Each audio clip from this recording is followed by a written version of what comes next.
दरमा पांती सुनीता दरमा शुणिले उड़ीजीव आपणक होश। अवसर परे सुनीता को केते मिलिबो पेंशन, महाकाशचारी को मिले एही सबु सुविधा जानतु। आजिकाली सोशल मीडिया हेउ कि गणमाध्यम सबुठी बेस चर्चारे अछंती सुनीता विलियम्स।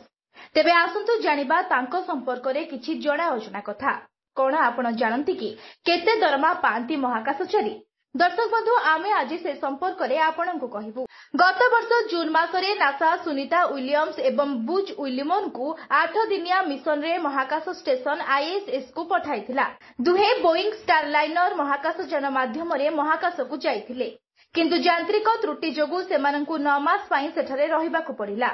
तथापि आज सेमाने पृथ्वी को फेरी आसिछंती एवं एबे उभयंकु प्राय 45 दिन पई नासार तत्वावधान रे रहिबाकु पड़िबो एवं एही समय मध्यरे सेमानंको चिकित्सा कराजिबो। एही समय लोकंक मनरे एक प्रश्न आसीपारे जे अवसर परे सुनीता विलियम्स को नासा केते पेंशन देबो एवं तांकु की प्रकार सुविधा मिलिबो। तेबे नासा अनुसार सुनीता जेउ ग्रेड पे रे चाकरी करंती से वार्षिक प्राय 1.25 कोटी टंका दरमा पांती। तथापि दरमा व्यतीत नासा सुनीता को अनेक प्रकार सुविधा मध्य प्रदान करे।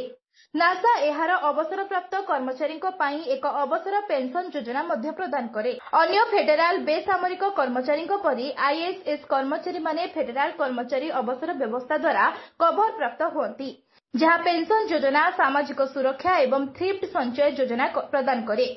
पेंशन योजना परी सेमानंको प्रति मासरे दरमा दिया जाए। सेही दरमा कर्मचारी जनक नासारे केते वर्ष धरी काम करिसंती एवं तांकर हाराहारी दरमा केते थिला ताहा उपरे निर्भर करे।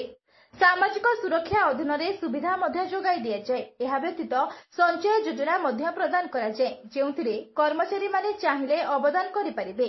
अवसर योजना व्यतीत पूर्वतन आईएसएस कर्मचारी माननकु स्वास्थ्य बीमा एवं जीवन बीमा मध्य दिया जाउछि। ब्यूरो रिपोर्ट, दर्शन टीवी।